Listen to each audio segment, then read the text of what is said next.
tinggal gitu ya, kita akan menentukan di mana perusahaan akan berlokasi.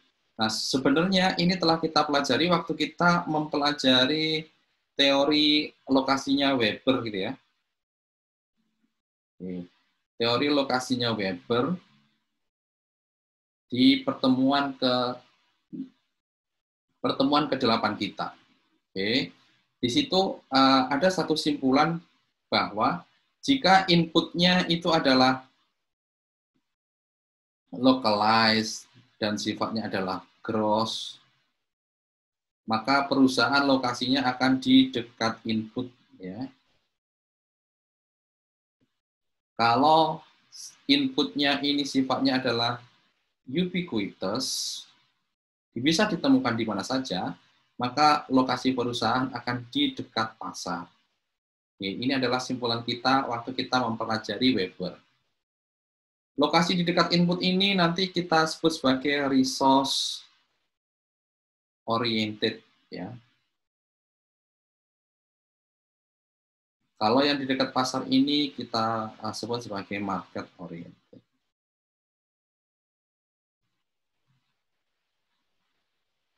Di mana suatu perusahaan, di mana penentuan lokasinya itu ditentukan oleh yang paling dominan adalah ditentukan oleh biaya transportasi, ini yang kita sebut sebagai transfer oriented firm. Oke, transfer oriented firm. Ini adalah penentuan lokasi perusahaan di mana yang paling dominan sebagai penentunya itu adalah biaya transportasi. Kita sebut sebagai transfer oriented firms. Oke. Kalau nanti hasilnya lokasi perusahaan di dekat input berarti resource oriented firm. Kalau di dekat pasar atau dekat pembeli kita sebut sebagai market oriented. Oke, ini penjelasannya yang transfer oriented. Oke, sekali lagi ini adalah lokasinya itu ditentukan utamanya oleh biaya transportasi. Kita sebut sebagai transfer oriented. Ini asumsi yang kita gunakan. Yang pertama, single transferable output, hanya ada satu output. Single transferable input, hanya ada satu input. Fixed factor proportion, jumlah proporsi inputnya tetap. Dan fixed price, artinya pasar dalam keadaan persaingan. Masing-masing perusahaan tidak bisa menentukan harga. Ini asumsi yang digunakan untuk pembahasan kita. Nah, apa bedanya dengan apa yang kita telah pelajari di Weber? Kita kan telah belajar ini. Nah, kita sekarang akan melakukan kuantifikasi gitu ya. Kita kan sebelumnya hanya memberikan kesimpulan secara umum. Kita memperoleh kesimpulan secara umum. Nah, sekarang kita akan menghitung ya secara kuantitatif bagaimana aplikasinya ya hingga memperoleh kesimpulan seperti ini. Oke, seperti itu. Oke. Nah, ini juga yang penting. Nah, penentuan lokasi perusahaan ini tujuannya itu adalah untuk memaksimalkan profit. Pokoknya intinya memaksimalkan profit. Dengan cara apa? Dengan cara meminimalkan biaya transportasi. Jadi nanti setelah kita hitung-hitung, kita akan memperoleh total transport cost, total biaya transportasi. Nah, lokasi perusahaan untuk memaksimalkan profit, maka akan meminimalkan biaya transportasi. Ya, itu fokus kita di sini. Oke, sekarang kita hitung. Pertama adalah ini simpulan kita sebelumnya gitu ya, weight loss. Weight loss ini artinya gross gitu ya. Sebelumnya telah kita bahas sebelumnya tadi ya. Saya lupa. Saya balik lagi ya. Oke, gross. Oke, kita tadi sudah membahas. Sebelumnya kita juga sudah membahas bahwa jika perusahaan itu mempunyai input yang sifatnya localized, hanya bisa ditemui di tempat tertentu, dan juga sifatnya adalah gross, ada pengurangan berat setelah proses produksi.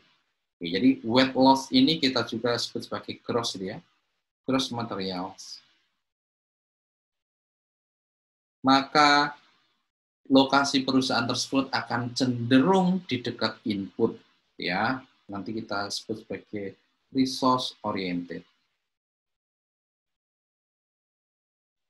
firm. Sebaliknya, jika inputnya itu sifatnya adalah ubiquitous, maka dia lokasinya akan cenderung di dekat pasar, di dekat pembeli. Ini yang kita sebut sebagai market oriented firm.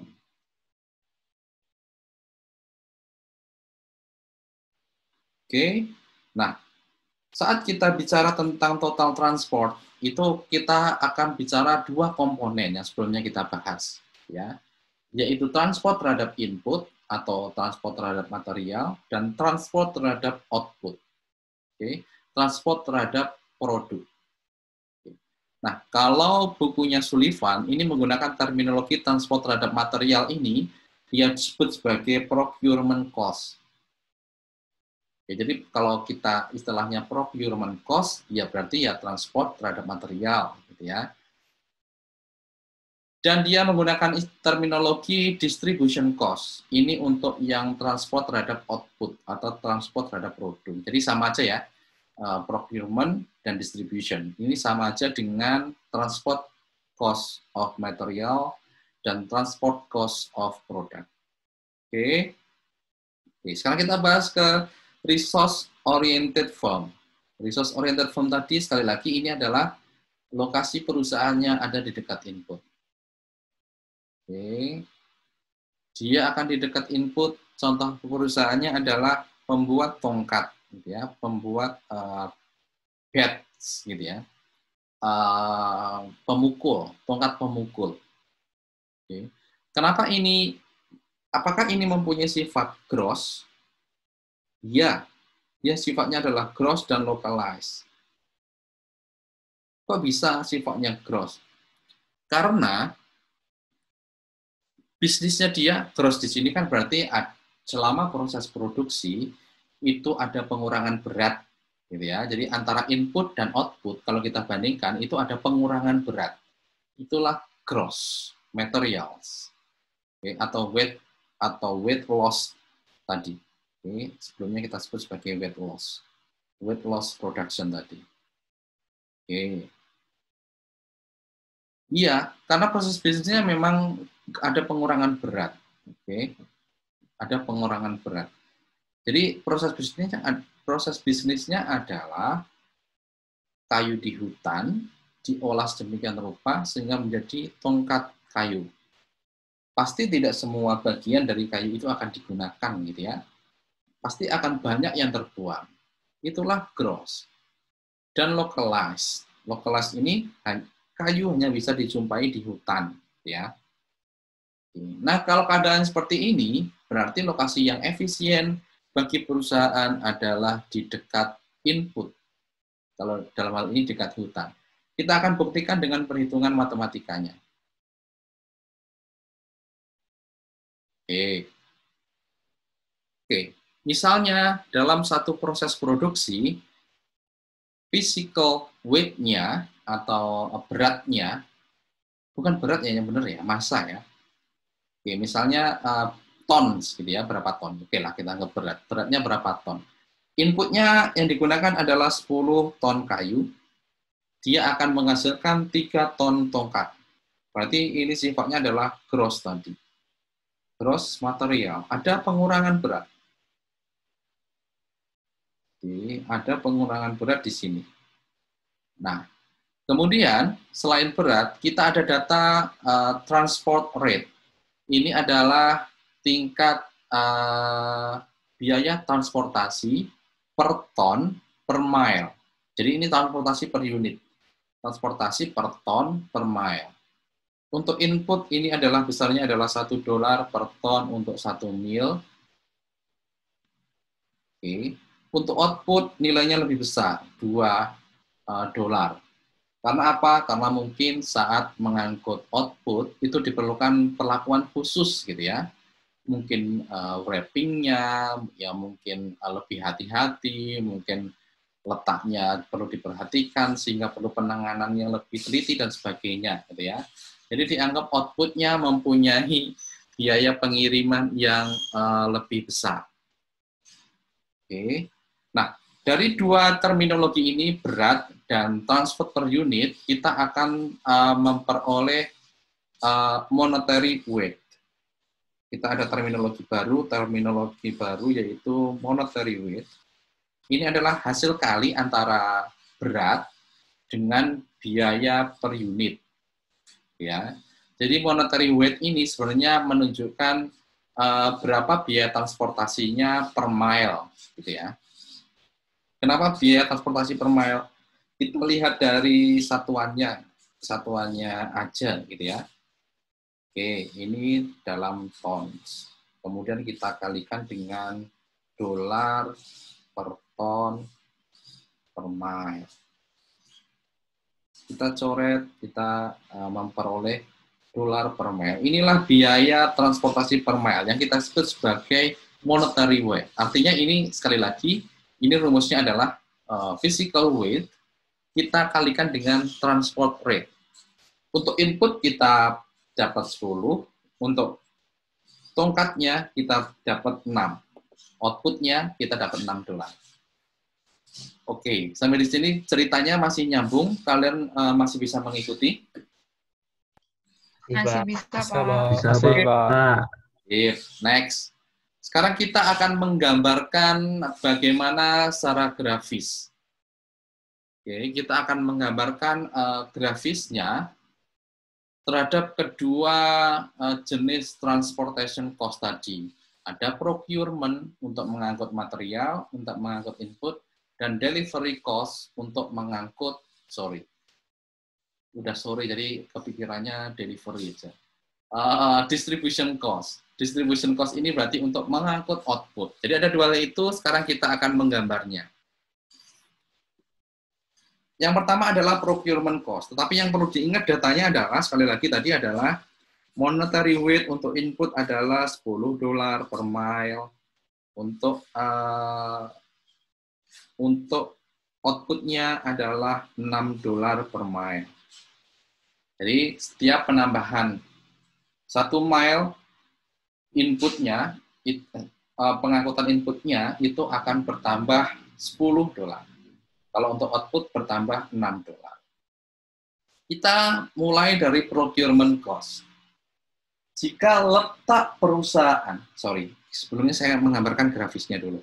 Sumbu horizontalnya ini adalah jarak, gitu ya. Ini adalah distance.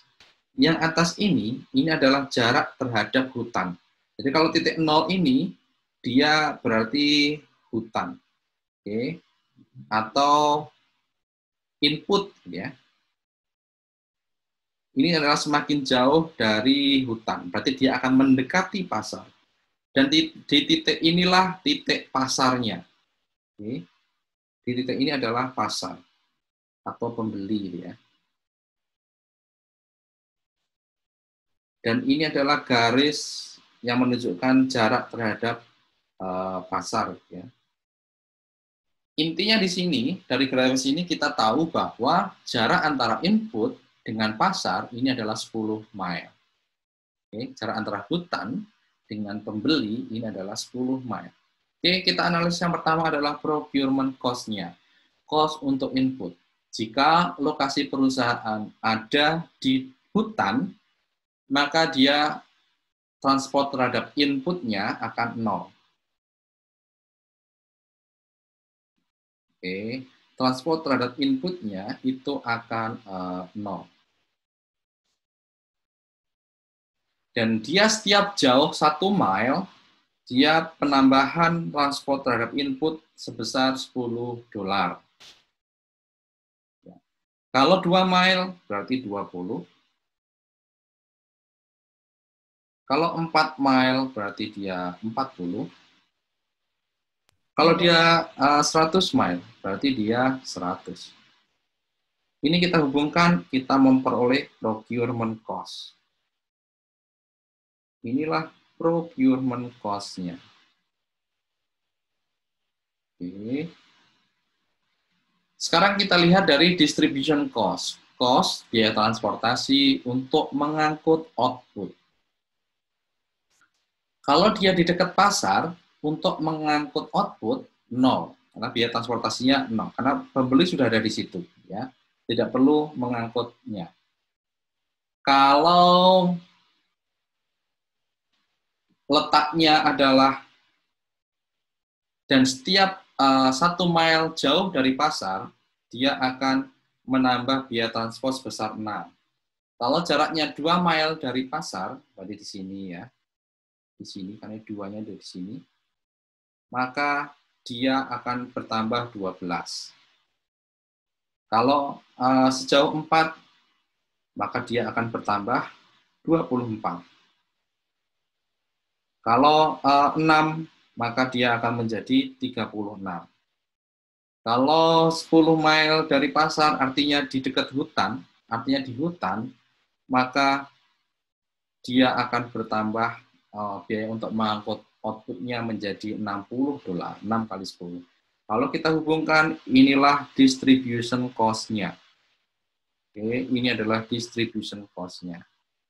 Oke, di sini sampai di sini kita memperoleh procurement cost dan distribution cost. Dan akumulasi dari keduanya, penjumlahan dari yang berwarna biru dan berwarna hijau, inilah total transport. Oke, misalnya di titik ini kan berarti 60, di titik 10 ini berarti 0, ditambah ini, di garis ini juga berimpitan, kita hubungkan, inilah total transportation cost-nya. Grafisnya seperti ini. Oke. Dan ini kesimpulan kita adalah, perusahaan akan berlokasi di dekat hutan, di dekat input, karena menghasilkan transport cost yang minimum. Oke, karena tujuan kita tadi, sekali lagi, di awal tadi, untuk memaksimalkan profit, total cost-nya harus minimum, berarti di titik ini. Nah, ini sebenarnya ketahuan kelihatan dari monetary weight-nya sebenarnya. Ini terlihat dari monetary weight tadi, gitu ya. Kita lihat monetary weight dari input ini 10, berarti procurement cost-nya itu lebih terjal. Oke. Dan monetary weight untuk output ini 6, ya. Dia akan lebih landai karena lebih kecil. Oke. Dan jika perusahaan itu akan berlokasi di input, di dekat input, jika monetary weight input itu lebih besar daripada monetary weight-nya output. Dia akan berlokasi di input. Oke, di dekat input. Itulah resource oriented firm. Nanti kita akan membahas tentang market oriented firm, dan nanti kelihatan dari monetary weight-nya juga. Kalau di market oriented nanti, monetary weight dari output itu akan lebih besar, sehingga nanti kita akan meletakkan posisi atau lokasi perusahaan yang paling efisien ada di pasar. Oke, sampai di sini ada pertanyaan?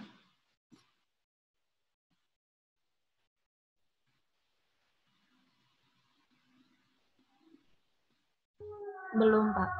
Oke, iya, Pak.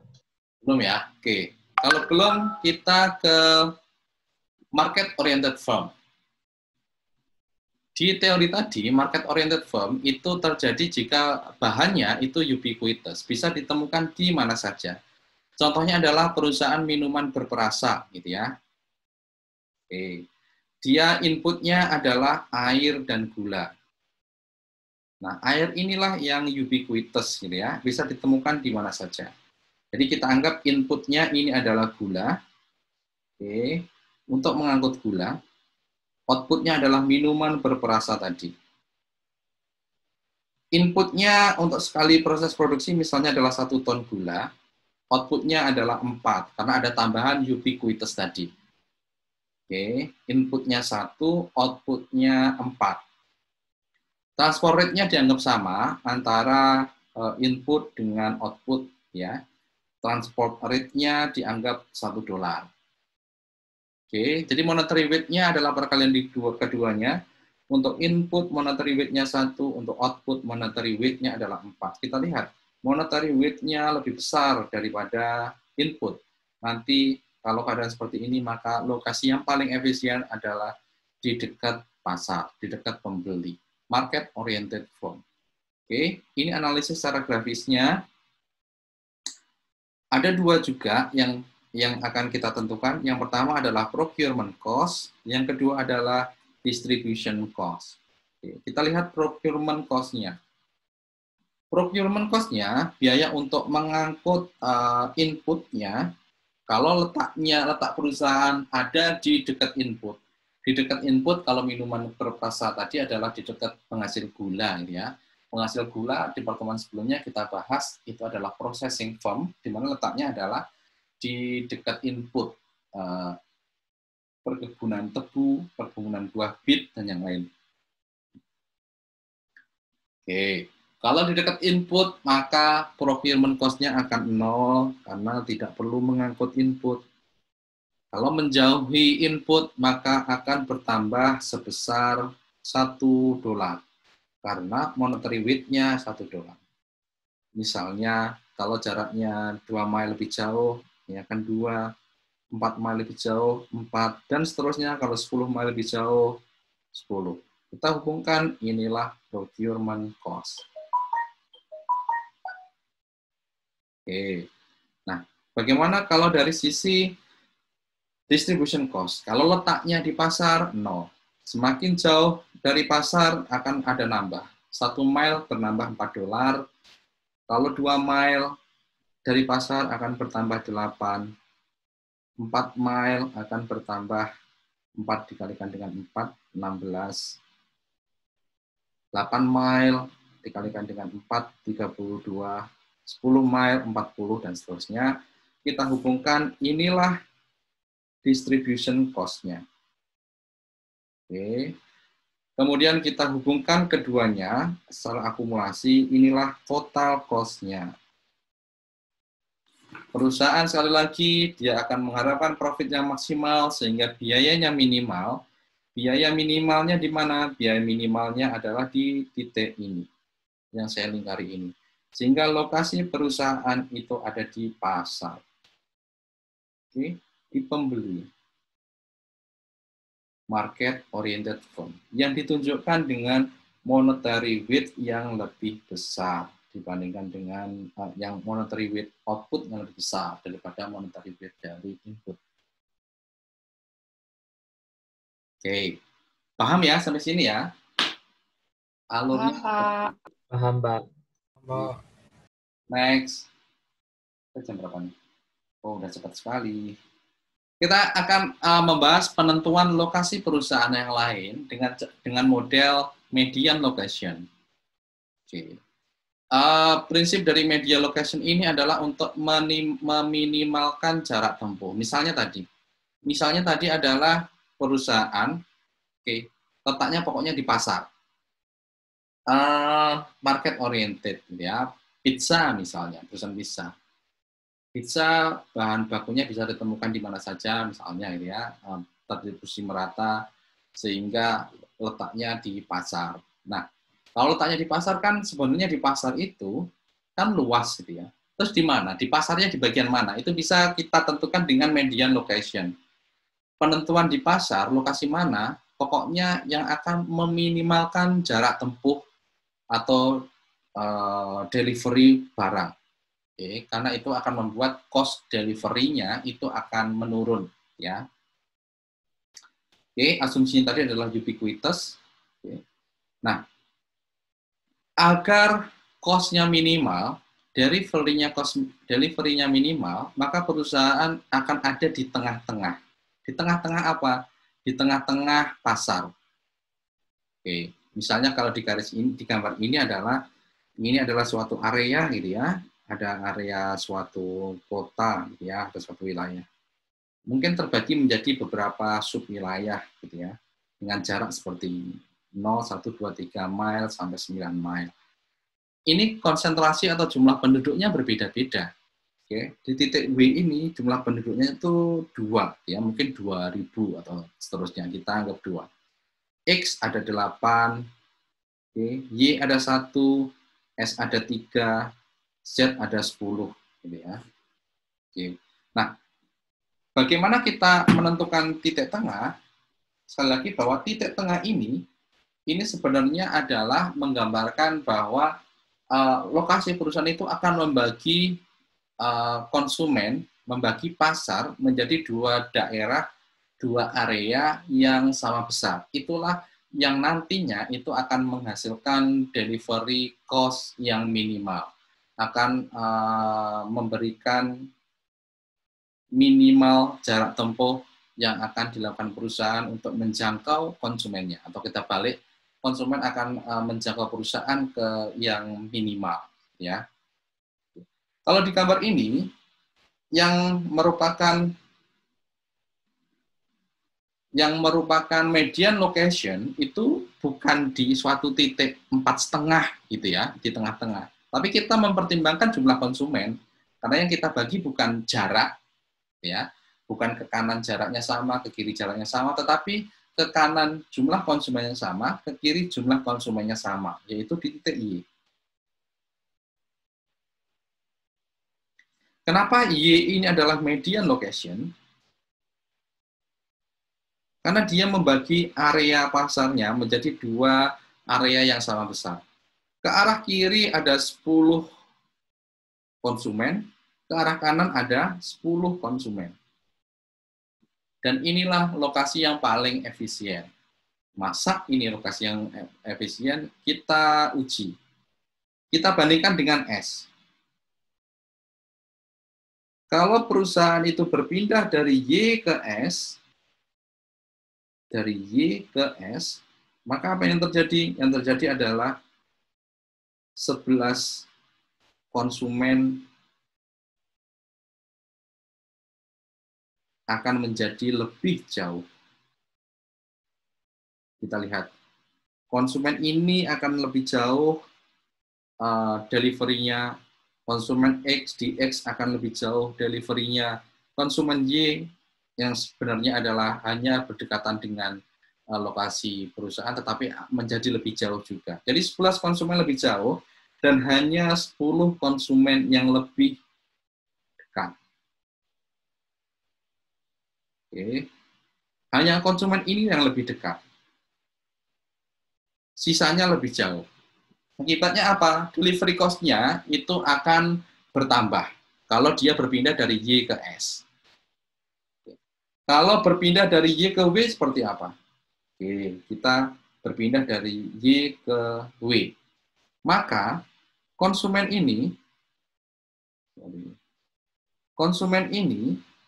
konsumen ini akan lebih jauh. 11 konsumen akan lebih jauh. Dan hanya 10 konsumen yang lebih dekat. Sama, ini secara akumulasi, ini akan menyebabkan delivery cost-nya itu akan bertambah, gitu ya. Delivery cost-nya akan bertambah. Itulah mengapa median location ini menjadi penting. Nah, konsep median location ini juga terjadi saat kita menganalisis ada dua jenis input. Oke. Jadi hanya ada dua jenis input. Kemudian inputnya adalah input A, kemudian inputnya adalah input B, kemudian dipasarkan di suatu pasar M. Ya, ini adalah pelabuhan. Jadi di input pelabuhan kemudian dipasarkan. Jadi pasarnya kebetulan ini adalah di luar pulau atau di luar negeri, ya, luar daerah. Nah, di sini port inilah median location. Oke. Jadi perusahaan akan banyak berlokasi di port. Yang sebelumnya kita sudah membahas, ya, waktu kita membahas trading firm, trading cities, yang letaknya di pelabuhan, itu akan mengundang perusahaan-perusahaan lain untuk di pelabuhan. Nah, perusahaan-perusahaan yang ke pelabuhan ini juga karena mereka menganggap port pelabuhan itu sebagai median location, ya, yang membuat delivery-nya atau transport-nya itu akan menjadi minimal, yaitu di pelabuhan. Nah, ini ada soal di periode sebelumnya kayaknya ini masuk soal UAS deh. Ada soal terkait dengan dua hal ini. Jadi perusahaan mempunyai dua input, kemudian kita diminta untuk menentukan di mana lokasi yang paling efisien. Oke, bentar ya, sorry ada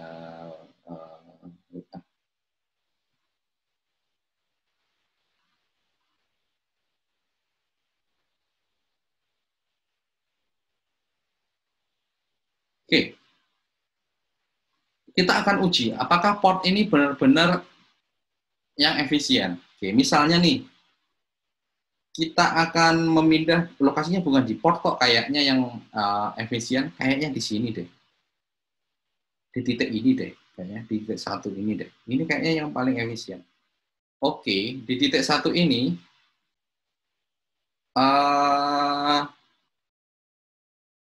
pengangkutan input A, gitu ya, ini akan hemat sebesar ini.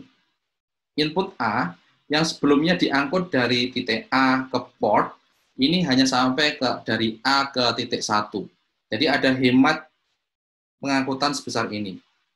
Dikalikan dengan monetary weight, gitu ya. Dikalikan dengan monetary weight 15. Tetapi, ini sisi positifnya, gitu kan, berarti positif ini. Tetapi,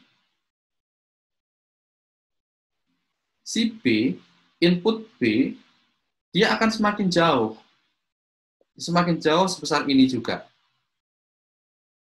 Yang awalnya hanya sampai ke port, sekarang muter. Dari B ke port, kemudian ke 1, gitu ya. Karena anggapannya ini jalannya seperti itu, gitu ya. Nggak ada jalan tembus, gitu ya. Jalannya ke pelabuhan, hingga kemudian baru ke A. Nah, oke, berarti di sini impas, gitu ya. Si A lebih dekat, sebesar garis ini dikalikan dengan 15, si B tapi lebih jauh, ya, sebesar garis kali 15, jadi impas.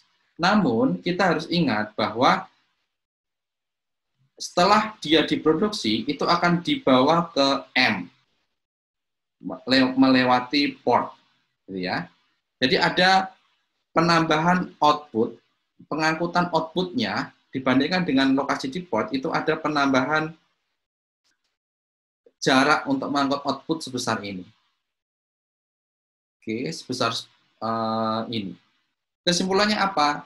Kesimpulannya, transportation cost-nya akan menjadi lebih mahal kalau berpindah dari port ke suatu titik di sepanjang garis port A, gitu ya.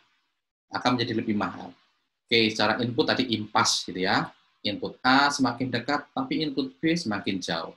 Tetapi kalau kita lihat dari transport terhadap output, dia akan menjadi semakin jauh. Gitu ya. Jadi kesimpulannya adalah ini tidak lebih efisien. Oke. Nah, di situ nggak efisien. Mungkin di sini yang lebih efisien, mungkin di titik 2 ini. Sama aja, kalau perusahaan itu kita pindah ke titik 2 menjadi tidak efisien. Oke, ini merupakan sisi yang positif, gitu ya. Menjadi lebih dekat input B. Tetapi input A, dia akan lebih jauh sebesar garis ini juga. Selain itu impas, gitu ya. Lebih dekat B, tapi A jauh. Tetapi pengangkutan ininya, outputnya, ini akan menjadi lebih jauh. Karena dari sini harus diangkut ke port dulu, baru ke market. Padahal kalau letaknya di port, langsung ke market, ya. Jadi di titik 2 ini juga bukan titik efisien. Oke, mungkin titik-titik itu tidak efisien, gitu ya, dibandingkan dengan port. Tetapi mungkin letaknya kalau di M gimana? Mungkin lebih enak kalau lokasinya di M. Oke, kalau lokasinya di M, kita akan berhemat. Pengangkutan outputnya menjadi hemat. Tetapi pengangkutan inputnya itu akan lebih mahal. Ya. Input A akan diangkut lebih mahal sebesar ini, input B akan lebih mahal sebesar ini juga. Secara akumulasi, ya, itu sama lagi, ya. Secara akumulasi nanti total transportation cost-nya itu akan menjadi lebih mahal juga. Oke. Jadi kesimpulannya memang lagi-lagi median location-nya memang ada di port ini. Itu yang membuat banyak perusahaan di dekat port, kemudian akhirnya port menjadi berkembang sehingga banyak kota yang letaknya di pelabuhan gitu ya. Oke, itulah prinsip median location. Oke, sampai di sini ada pertanyaan. Selesai pelajaran kita untuk materi sebelumnya gitu ya. Sekarang kita akan masuk ke materi yang baru. Izin bertanya, Pak. Oke, silakan. Yang ini, Pak, yang median tadi, Pak.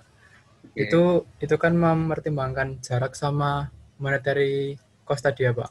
Iya. Nah, ini kalau jaraknya beda gitu, tetap di port atau gimana ya, Pak? Kan tadi kan jaraknya sudah dikalikan gitu, Pak. Oke, jarak bedanya gimana? Contohnya seperti apa? Jarak dari jaraknya beda loh ini. Input A ke P sama input B ke P gitu, Pak. Oke, nggak memperhitungkan jarak, sama aja. Nanti kamu buktikan gitu ya. Kalau kalian geser, kalau kamu geser gitu ya, itu akan tetap menjadi cost-nya menjadi lebih besar. Jadi tidak memperhitungkan jaraknya. Di sini tidak memperhitungkan jaraknya. Coba nanti kalian dibuktikan aja. Ya. Atau mungkin nanti bisa latihan soal di UAS di tahun sebelumnya, itu jaraknya juga beda. Tapi nanti kesimpulannya juga di port lah yang menjadi titik mediannya. Ini di kasus ini sebenarnya juga jaraknya juga beda. Antara A ke P dengan B ke P juga beda sebenarnya.